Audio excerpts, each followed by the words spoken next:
Hi everybody, I'm Steve Schaeber from MACS. The following video was made in February 2022 during an open house event at MACS in Tampa, Florida. MACS is a longtime MACS member, and in fact the owner, Caroline, has volunteered on our MACS Board of Directors for a number of years. During the open house, one of the employees, Buddy Ward, performed a demonstration on how to repair AC lines and hoses using a brazing method, both on steel and aluminum lines and ferrules, and also how to use several different crimping tools.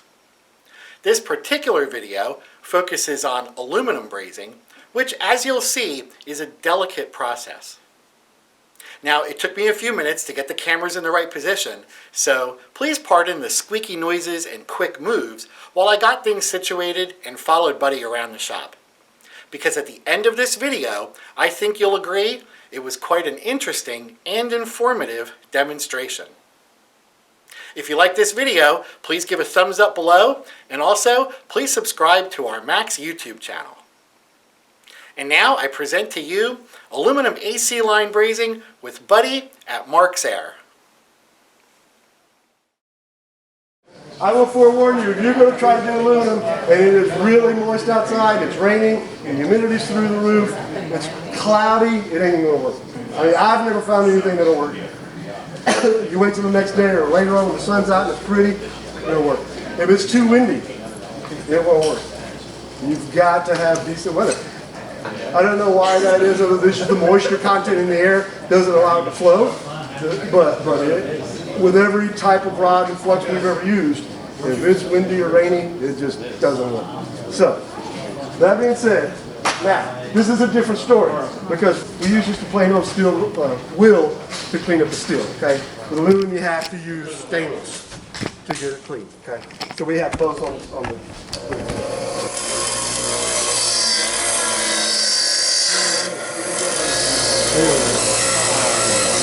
Well, you're all right. I won't let you get that from it.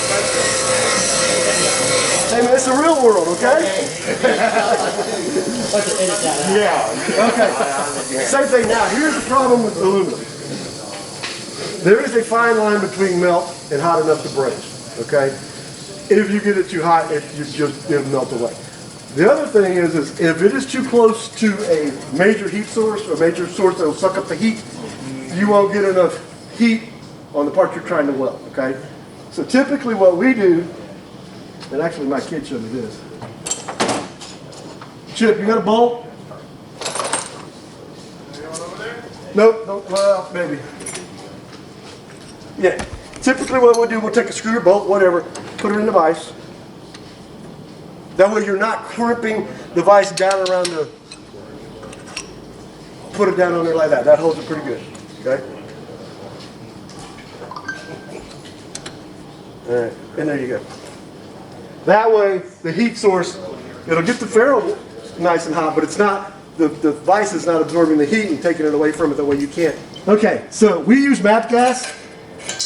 We have tried to use oxygen and acetylene, and you can do it. And if it is moist outside, sometimes you can get away with using oxygen and acetylene because it gets hot real quick, and you can get it done real quick. However, it gets hot real quick, and it melts real quick. So, thank you, sir. We should have had that done, I'm sorry. Okay. So, we use MAP gas. And MAP gas works really good. It's about 1,000 degrees cooler than oxygen and acetylene. So, this is the rod I was talking about, Tommy. It's got flux built into it. It's built right into it, yep. Well, I use it because in my mouth, but I got a mask on for the moment. Again, we have the regulator for this set up. You don't ever mess with that, it's ready to go.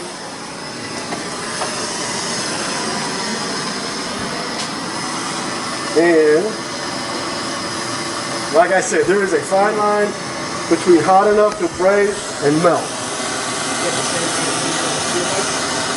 Sorry? No, this is an aluminum rod. I'll tell you about it in a minute. Now I've already started in this, so I gotta keep going.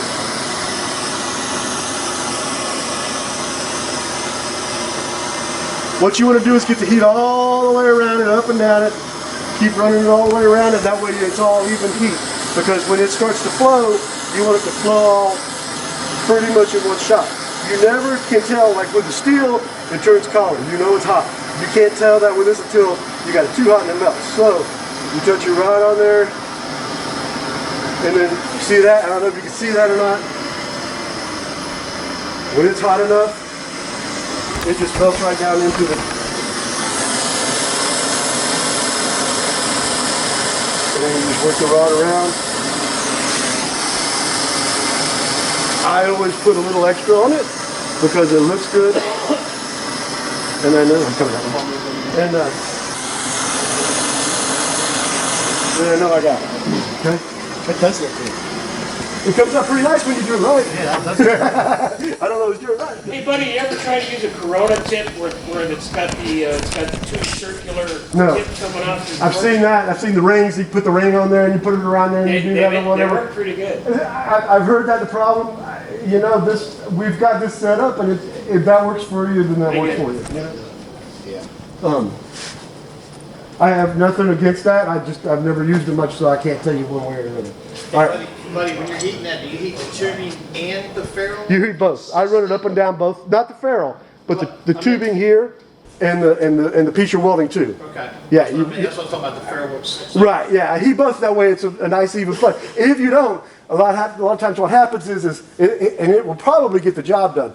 It sucks the rod down inside, and it doesn't fill it around the outside. So it will probably seal it, but it's down inside, and you don't know that for a fact. So if you get them both hot, it will suck a goodly amount down. The first run around it, usually it'll suck it down inside and it'll seal it. And then the second one comes around, when you come around the second time around, it puts it around the outside, and you can see that it is done. You know, yeah.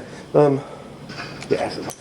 Once again, it's aluminum, so you use stainless. This is hot, but I'm going to do it anyway. That's a different fucking wheel? Or It's a different wheel. It's a stainless steel. If you don't use stainless on it, it embeds it. The regular steel will embed in the aluminum, and all you get is sparks. Been there, done that.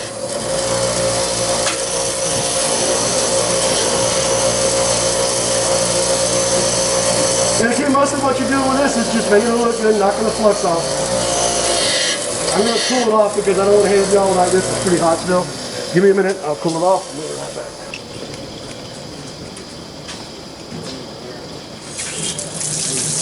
Again, the same thing, it's just because this is steel. Yeah. This whole thing is clear, you can do this. It doesn't matter. As long as you get that tubing, you know that it's cool. Because otherwise, if you don't, when you put it up on the hose, likely to melt. It's going to melt the hose. Yeah. Because of the barrier hose on the inside. Exactly. Yeah. Melt that down, I mean, it will melt. See you guys when we're going to. All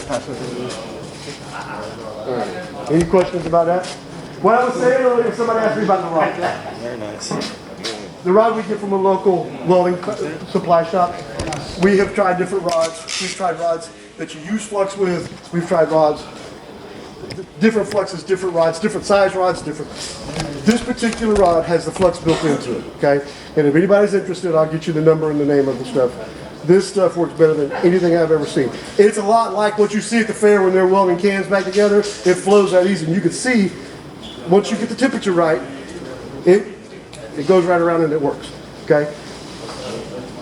It's strong. It's not like what you see at the fair. You're not going to break that off. Once it's on there, it's done.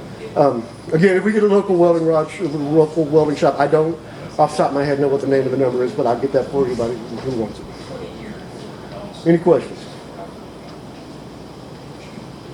Okay. Hi everybody, thanks for visiting our MACS YouTube channel. If you like this video, please subscribe. We have many other videos you might enjoy.